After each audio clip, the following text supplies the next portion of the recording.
This Friday, French daily Le Monde has published an open letter by WikiLeaks founder Julian Assange, who's calling on President Hollande for asylum, stating that his life is in danger and that he is the victim of, quote, political persecution. Well, Paris has officially rejected that request. The direct appeal from the transparency website founder comes days after WikiLeaks published documents showing that the US spied on successive French leaders, including Hollande himself.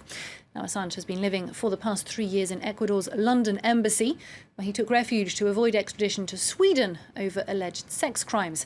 Gavin McFadden is the director of the Centre for Investigative Journalism in London, a supporter of WikiLeaks and personal friend of Julian Assange. We asked him earlier why Assange chose France. I think partly because the statement by the French justice minister seemed to open the door, I think, a bit. Also that there's a significant number of people in France who are sympathetic, I think, to WikiLeaks and to the free exchange of information that they stand for, as there are indeed in Germany.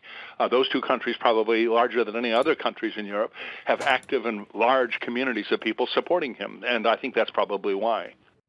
Well, let's take a closer look now at WikiLeaks and its work so far. WikiLeaks, a name that's never far from the headlines, one that sparked controversy and changed the nature of journalism with its explosive revelations, giving the world a fresh insight into the corridors of power, the real face of war, and the corruption of big business.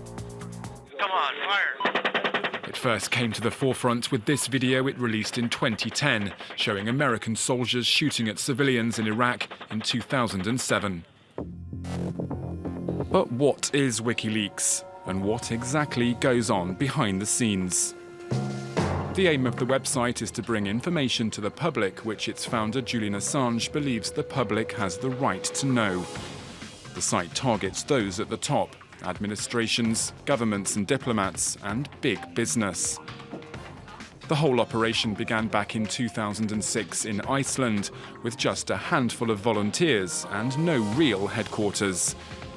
But soon it expanded into a worldwide network of dissidents, human rights activists, mathematicians and computer analysts, all of whom send their findings to the world's media, including French daily Le Monde, the British paper The Guardian and the New York Times.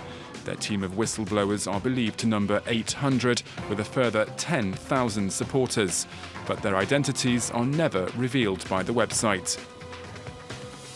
Once one of their team has new information, the documents are first encoded and stored on a server and then analysed.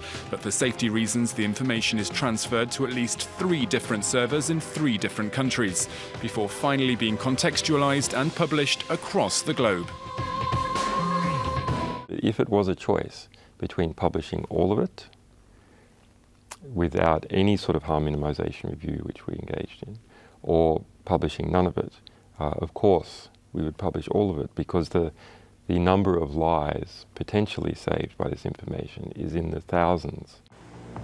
Saving lives maybe, but at what price? The soldier Chelsea Manning is now in prison for 35 years for having leaked thousands of military documents, while Julian Assange has been forced to seek refuge in the Ecuadorian embassy in London after Washington launched extradition proceedings against him.